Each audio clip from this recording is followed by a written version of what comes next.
They're two happy women bringing you inspiring stories, politics, pop culture, and lifestyle hacks, all with an eye to making our communities and our country a better place to live. It's the Happy Women Podcast with your hosts, Jen Horn and Katie Gorka. Thanks for joining us and welcome to the Happy Women Podcast, episode number 3 already. We're so excited to have you. I'm Jennifer Horn. I'm Katie Gorka. And we're the Happy Women, and we have a huge episode planned for you today. One of my friends, when I knew that we were doing this podcast, Katie, I was like, who was the first person I said we have to talk to? Sonja Shaw.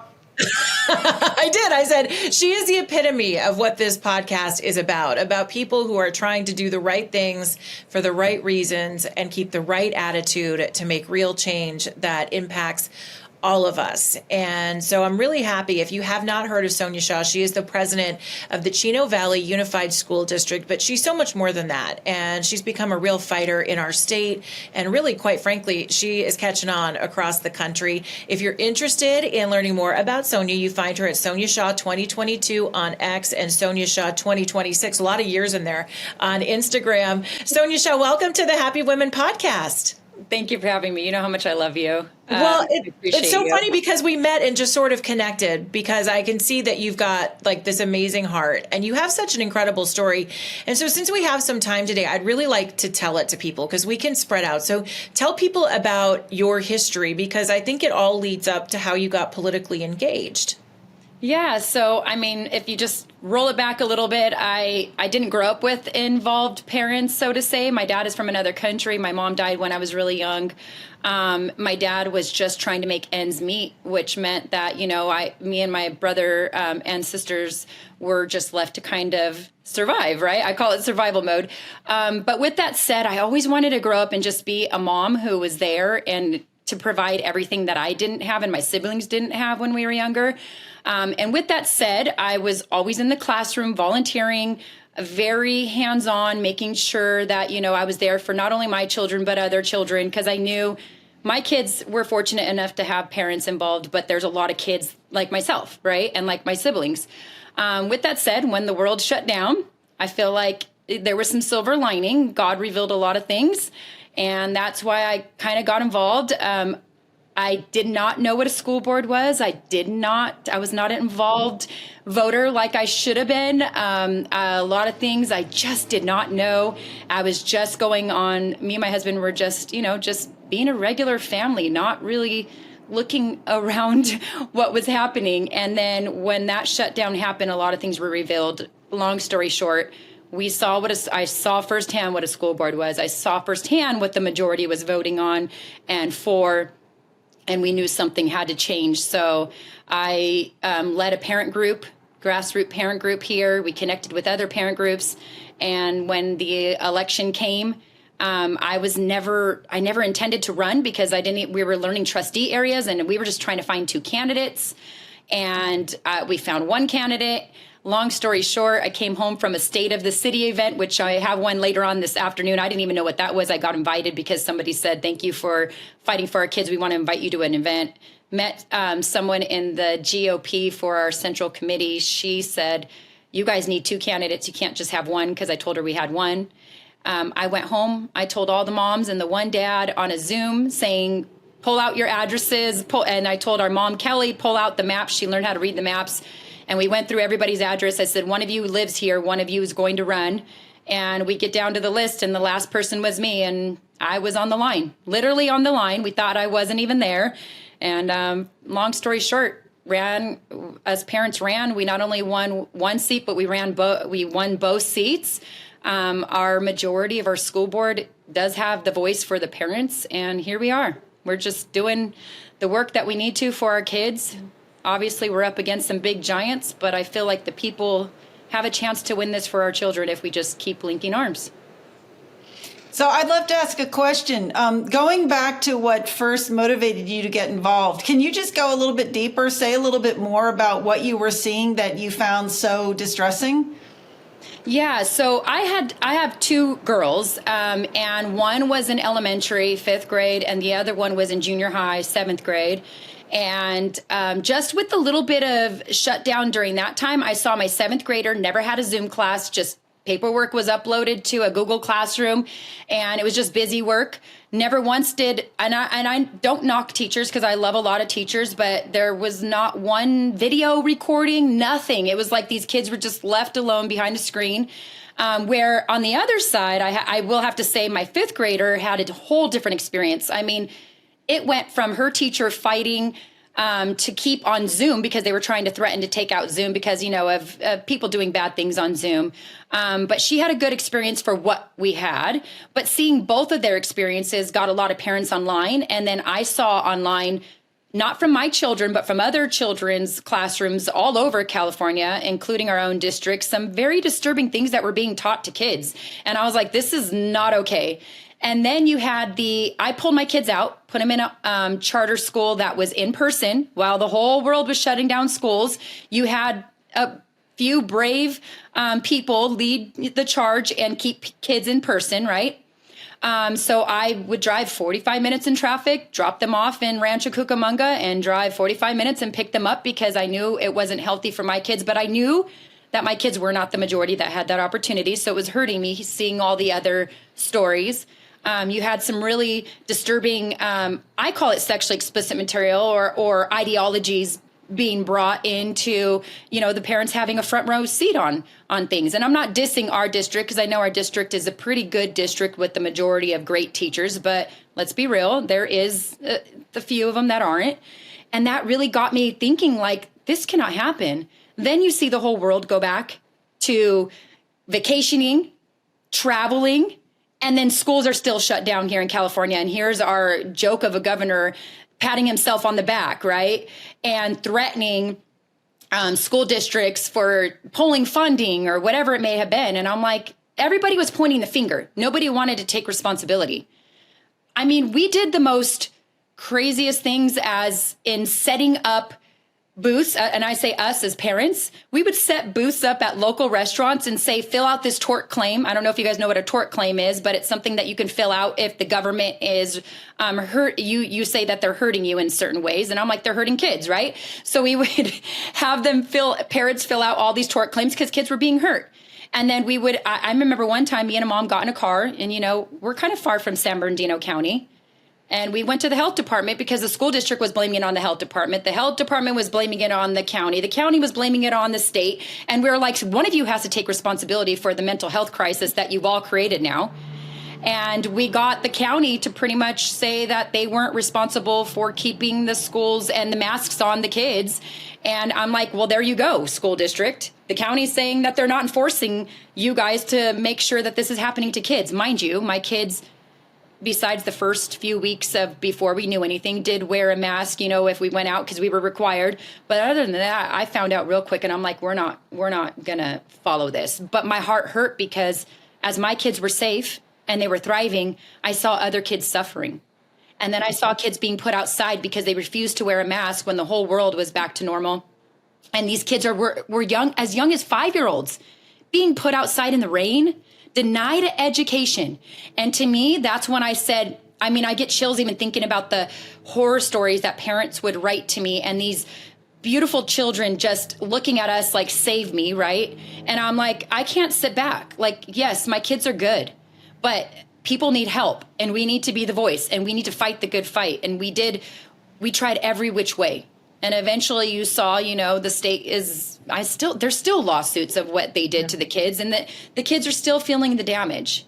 Of course. But yeah, there's and I think they're going to continue to feel that damage. You have a group of kids in California, at least where we, Sonja and I are in California, Katie, you're in Virginia, but you had kids who were out of school for almost 2 years. And that's a huge piece of their development. So many things that were missed. And what's interesting is that when you start to raise a little hell, you start to get noticed by the government in Sacramento because there aren't very many people who are naysayers. People just go along to get along in the state of California. And So I can remember I host the Morning Answer in Los Angeles, and I'm on the air one day, literally, I think it was like 6:30.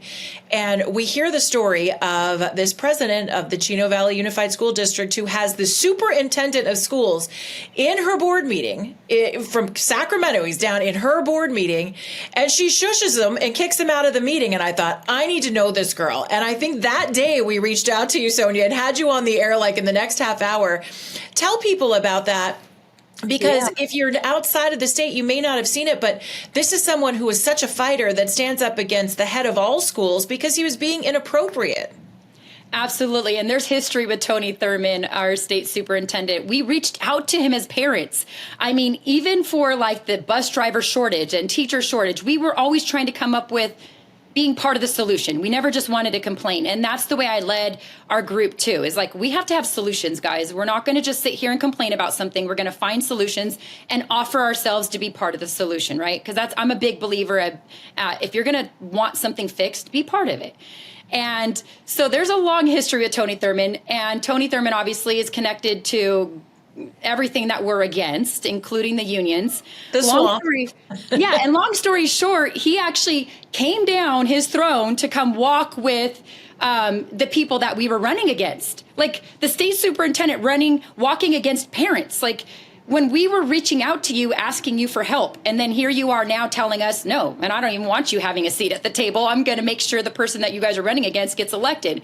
So long story short, I knew he was coming to our meeting only because two things. The news told me, what's your thoughts about Tony showing up to your meeting? And I'm like, oh, so he's coming.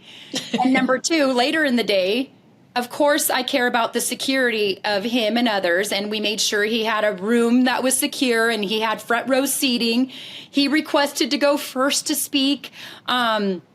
But in the long run, I had told our superintendent, if you ever get bullied or they ever call you and they try to sway you another way, you're to give them my personal cell and I'll take care of it. I don't want you to take the heat, right? So during the middle of the day, our superintendent got that cute little call from Tony and he gave him my personal cell. But long story short, Tony came there with a mission. He's against parents being involved. He made it very clear. He had his 1 minute to speak. I let him go first. And I'm not saying but the president does have this say on yes or no, you can do this or that, right? And I was like, you know what, I'm going to be fair. I respect people in their positions that they were elected in. And we allowed all that stuff to go on.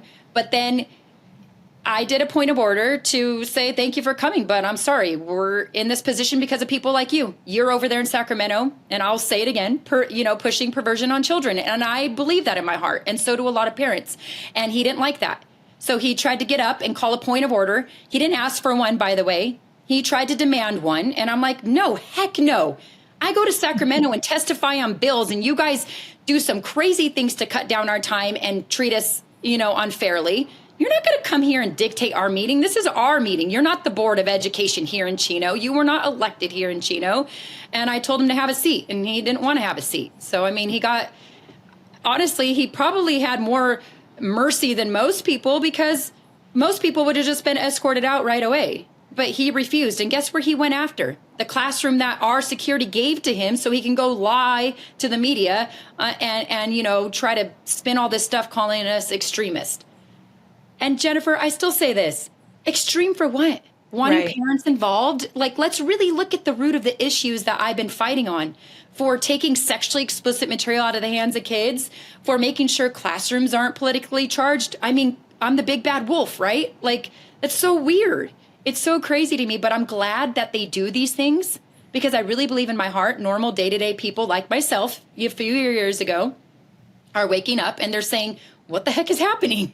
Why doesn't he want us involved, right? Yeah. So every time they open their mouth, I'm like, you just gave us another gift. You just gave us another fighter in the fight. Like, good job. So when I said you ruffled feathers, it wasn't just the superintendent, Tony Thurman. You actually have taken the heat now from even the Attorney General of California. I mean, imagine this. You have a person who is not politically involved, sees what's going on in the schools, jumps into the fight, and manages to do some good to protect parents and to protect kids and to get things going in the right direction. And guess what happens? Now you've got the Attorney General, Rob Bonta from California, on your doorstep. Tell people people about that and what's been going on, because they're trying to intimidate good people from doing good things. Absolutely. No district in the history of all districts, especially superintendents, want to get a message from Rob Bonta, the state of Department of Education, but they sent those threatening letters. They opened investigations on us. They used every ed code, twisted it around to, try to go through every single text message, every single email, which, by the way, if they had something on us, they would have thrown it out there already, right? Torturing us. And I think it's really sad because you see Bonta now suing our district, but also threatening other districts for wanting to, let parents have their constitutional right in the upbringing of their children. He's been on record calling parents dangerous. He's been on record saying that kids have privacy over their parents, which that's not true. The guidelines put in place for privacy were never intended to use against parents. It was used against third party and government like himself. So I find it very ironic that he's doing this.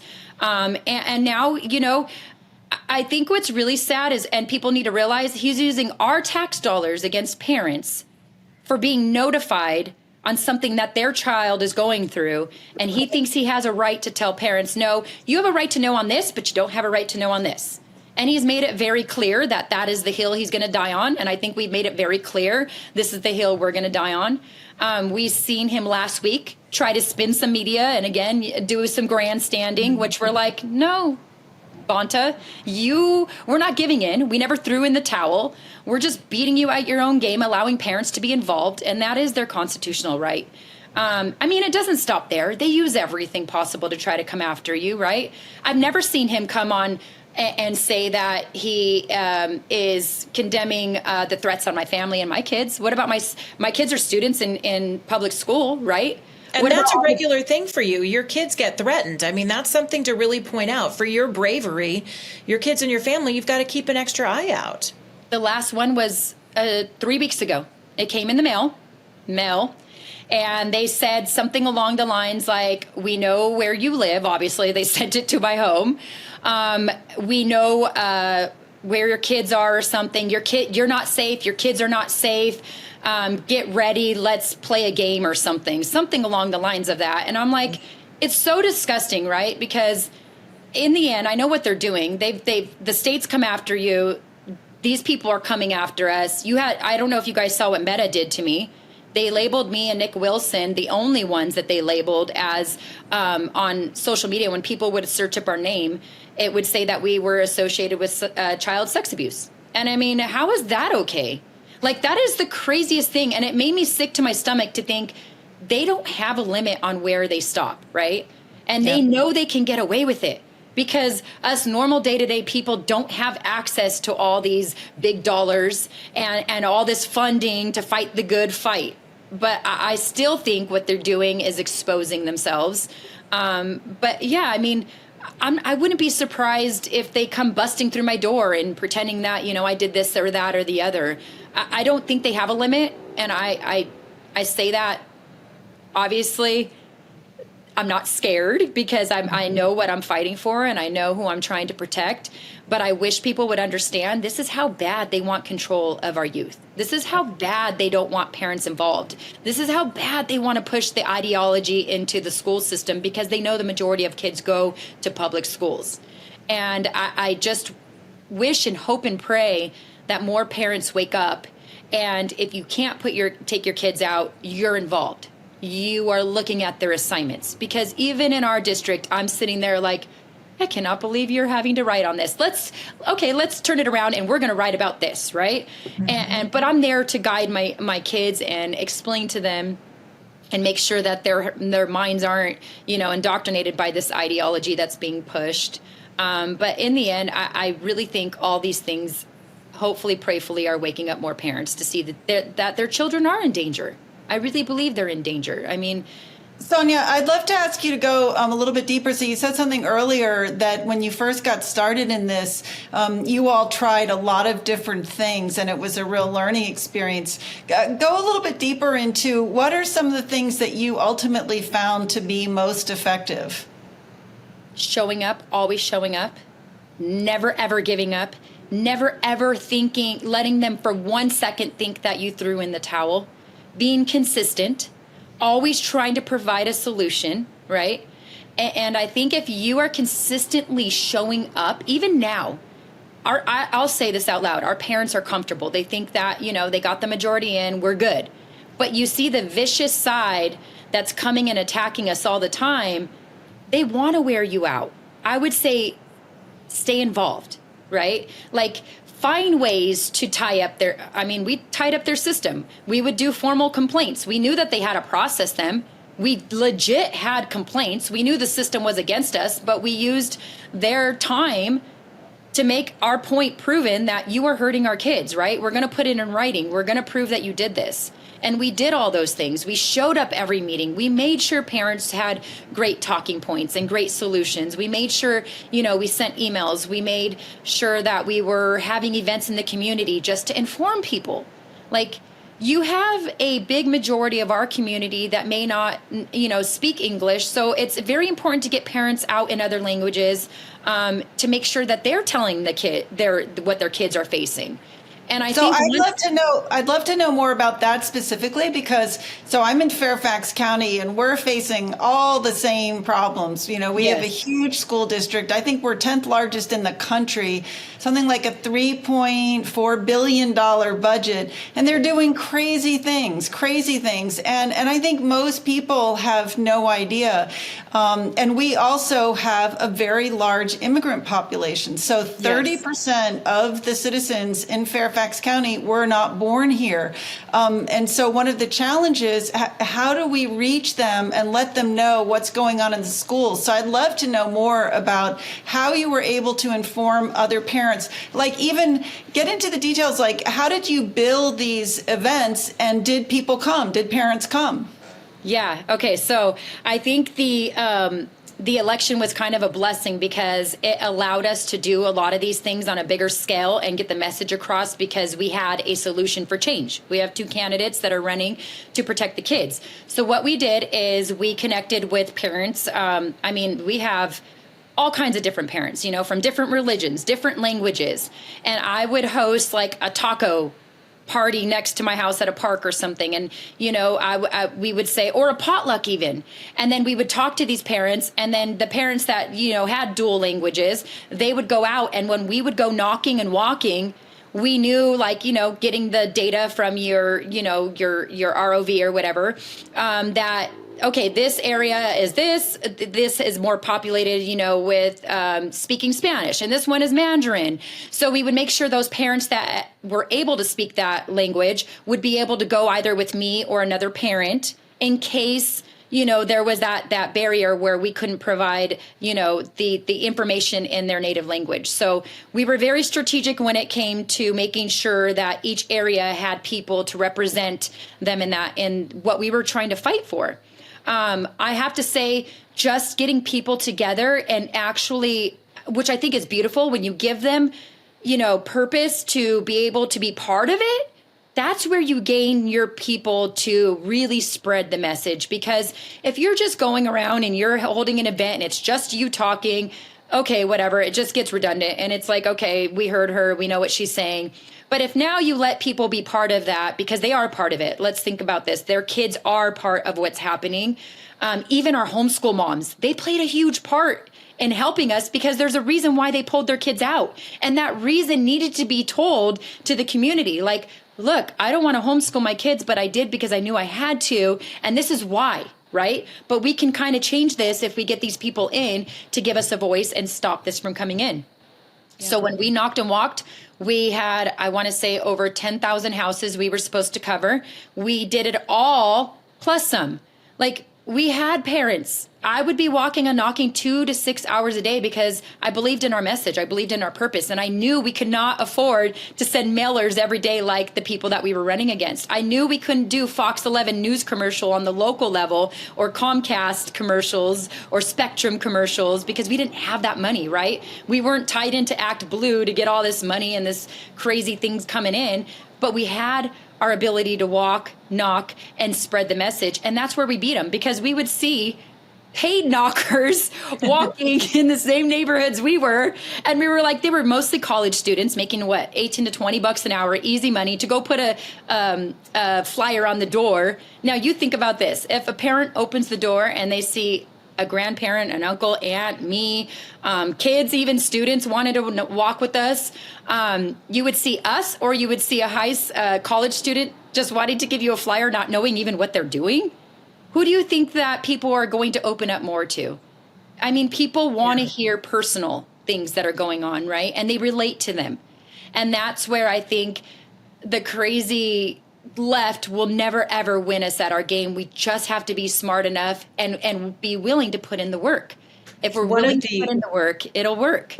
One of the things that I think is really important to underscore in this conversation, too, is that even in a state like California, when things feel hopeless, we have a great assemblyman who I know that you work with, Bill Asaley, who represents the 63rd Assembly District in California, which is near you, Sonja, Chino Valley. And he would tell you that Republicans are grossly outnumbered in the state assembly and the state Senate in California. But he says he still makes people take a vote. So he tries to smoke them out, even though he knows he's not going to win. So he created this bill that required that school districts had 3 days, and schools had 3 days to tell parents if their kids were going to change their gender from birth, or if they were going to call themselves a new name or change their pronoun or use a different bathroom. Seems reasonable. It's 3 days, and you have to notify parents about big changes with your children. Well, of course, the state legislature throws that down. So he goes school district to school district. And so you are one of the first districts, maybe even the first, that adapted this policy as part of the rules of your particular district. This is going to be something that California is going to vote on in November. And of course, Sacramento's trying to change this to the take away transgender rights rule or something like that. Instead of give parents rights, it's always about the naming. But tell us about how that's working out, if it's popular with your parents, because this is going to be a big issue moving into November, at least for those of us in the state of California. Absolutely. And I think what Bill did is exactly what us parents do. Get them on record. Yep. Let them be exposed. You may not get that bill, which we know you're not going to in California, but be bold enough to expose the wickedness, because if you don't, most people will never, ever know. Right. Mm-hmm. And I think Bill has the right way of doing things. And look at, parents are behind him. They love him. We respect him. We're backing him up, even though he's not probably the most, what you want to call, successful legislator up there, because his bills are being ignored. He is gaining the popularity of parents because he's our voice, right? And he's one of the very few. So I'll say that is amazing. Now, protectkidsca.com, that's where we can take it back into our own hands. And you have people working tirelessly, parents, gathering signatures. And I think the new update is, I think we were about halfway there, 250,000 signatures, which we know that you need, obviously well over 500,000. But the point is Bonta now used his, dictatorship powers, and he renamed the ballot initiative, which scared people off, which it's not fair. Like, think about it. If they really thought they had the people on their side, they would let it go to the ballot. Fair and square. Who cares? Let it go. Why are you so afraid of listening to the people's voice? You serve us, right? We elect you. So why are you so afraid of it going on the ballot? Because they know the people want parents involved. They don't want this crazy ideologies pushed in. They don't want boys and girls sports and girls and boys sports, whatever it may be, in the locker rooms. They don't want to stop because hospitals and clinics are making way too much money with, pushing all this crap on the kids. I hate to say that, but it is. So they have an agenda to try to push us looking like we're crazy and we're restricting people's rights, when in reality, we're just saying parents need to be notified and this needs to stop. Now, God willing, we get the signatures, but if not, I think what's beautiful is you see people now being part of it. They're aware of it. They have the opportunity to know now. So to me, every time you have people part of it and the opportunity to know, those are more active voters, right?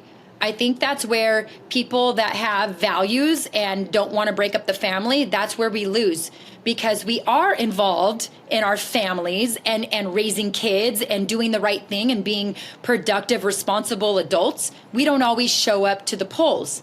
But I think now needs to be the message. Part of being a responsible adult needs to be showing up to the polls, because we're allowing them to do this. And if we don't use our, rights to vote and vote these people out, then we are actually now part of the problem, knowing. And once you know, you can never unknow, right? So I think no matter what's happening, I still say, I'm so grateful that everybody is collecting signatures. We still have a chance. People should not give up. They should be going full force right now, collecting those signatures. I believe in my heart we can reach that target if we all work together. But in the meantime, I'm very grateful that people are spreading the message, because again, that's where we win. Our boots on the ground. They will never outbeat us with that. One of the big challenges for the parents movement is that there is so much money lined up on the other side. I did a study on this with one of my colleagues at the Heritage Foundation on the role that philanthropy has played. It's quite shocking. We think of philanthropy as being kind of a benign influence in this country, but it's not at all. These big, large foundations are pouring millions of dollars into these campaigns, and that's one of the things that parents are up against. And I think it's a useful tool as you fight, is doing the research on who's pouring money into these campaigns and letting parents know that's why it's so important that we have to be an army fighting back, because it's not an even playing field. And the only thing that we have going for our side is our numbers, right? And our love for our children and our desire to protect our children. I agree, Katie. And to be quite honest with you, you just hit it on the head, because it is true. And that's what we are up against, is the big money. You see, like I said, Act Blue, the unions, Planned Parenthood, even, party lines. You'll have great people that will want to run for positions and be part of the change. But because you don't have those big names behind you, you're not even looked at. You're just overlooked, even though they know that you can gain the people. You have the right message. But the problem is there's so much big dollars in this. There's so much buy-in into it with these big corporations, because they're winning something else for what they're doing, right? So they dump the money into these candidates, and then they essentially, what I call, they own these candidates, right? These candidates now feel like they're bought and they have to vote a certain way. And let's be real, without trying to throw people under the bus, it happens all over the place, and it makes it really it feels like defeat to people who just want to do the right thing. Because us parents here in Chino, our local union dumped in around $30,000 for each candidate. That's in a pack, so it's almost undiscoverable unless you know how to look up the packs, right? And then you had that person spend $125,000 to run against a soccer mom. Like, go make that make sense, right? And yes, you had, people that had businesses and whatever that saw that and tried to get us an even playing field, but we didn't even get up around half of what they had. And we worked hard, right? But like I said, the only way we won was because of our boots on the ground. It wasn't because we can compete in mailers. It wasn't because we can compete in this, that, the other. We did the most untraditional things that I don't think are done very many places. We had, I would love to see this more. We had cars meet us at a local park. 30 cars deep, parents. We would tape our yard signs on the cars. We would write in that, that chalk, the shoe chalk or whatever. Yeah. On the window, when you put Shaw, voice of the parents, we would roll down the back windows. The kids wanted to come and be part of it because it was like a parade. And we would just go around the neighborhood and go around the city where it was busy, and people would see the name, right? Or like the morning that you're allowed to put yard signs. Plaster your city with it, because let's be real, people remember names. So the first thing I got when we were parents, we didn't know. We didn't have anybody like that was saying, you can't do this, you can't do this. Of course, you had guidance, but in reality, we were running our race. And we plastered that city. I had people reach out like, I didn't know who you were. Then I looked you up and I saw this. And it was like, people are intrigued by just seeing names everywhere because they don't usually see that, right? And then they want to know. Curiosity is how us humans work. And I think, doing those untraditional things is where parents can win, because those come from the heart. It's not like we had money behind us telling us to go put 99-cent store, now it's $1.25 store. Thank you, Joe Biden. Putting shoe chalk on a car. Like, most people would look at that and like, what the heck are these idiots doing, right? And we're like, no, we're telling parents, we're out there and we want their vote. Like, we're working for their vote to protect our kids. And I think that's what we need to do more of is don't look at, if we listen to the big traditional ways of getting elected, I'm not saying that these people don't know what they're doing. Obviously, I respect everybody's position and their amount of, schooling that they got to get to where they are. But let's be real, parents like us will not be in these positions. The Nick Wilsons, the Sonja Shaws, all these people that just have heart, right? If we just do traditional things, we got to use our heart. We have to make sure that we get the message across. And I think when we do that is when our kids win, because people see that. They see genuineness. We're never going to get the big dogs to put all the money behind us because we're not bought. They're not going to control us. And they don't like that. And we know what they're about. And it's that delicate balance where they don't want us to go off the deep end and say what we know, right? And I'm probably saying too much right now, but it's true. Read in between the lines. Yeah. But in the long run, you get the people. And once we get the people, what matters. We win. So just real quick, because we have just 30 seconds left, what inspires you? When people throw everything at you, Sonja, when you've got Attorney General Rob Bonta wanting to sue you, and you've got people threatening your kids, what keeps you going? Without getting emotional, because that's a very heart-tugging thing, because there's many days I get the chills to think like it would just be easier to go back to my normal life, right? Like my normal old life, my kids, my normal old kid life with my kids, my family, my husband. But when I see these beautiful children and I know too much to see what is right there in front of them trying to hurt them, I can't sleep at night. I will never be able to say wherever God takes me, I won't be able to fight for kids, because I know the dangers that they're up against. And just seeing their innocence, their beauty, just seeing how they have so much opportunity to thrive and become leaders themselves, I will continue to fight for them, because that is where hope comes from. They want our kids because they want to control the future. They know our kids are the future. They want their minds. And I will never be able to throw down and say, I'm done. You have me. You got to take me to my grave before I give up the fight for the kids. And that's the truth. My family's in it. I'm not going to say it's not hard. It gets very hard. It gets very rough, but we get on our knees and we give it back to God. And I know that He'll provide the way to make sure that we fight the good fight for our kids. Absolutely. Sonja Shaw, thanks so much for being with us. You are the epitome of what we want to represent, what we want to inspire people with on this podcast. If you'd like to follow Sonja Shaw 2022 on X, Sonja Shaw 2026 on Instagram, do give her a follow. She's doing incredible stuff. She is a warrior, to be sure, a happy warrior. Sonja, thanks so much. And thank you all for being with us. It's the Happy Women Podcast. We ask you to download, share, leave a review, leave us a comment. We're reading all of them. And thanks so much for being with us on the Happy Women Podcast.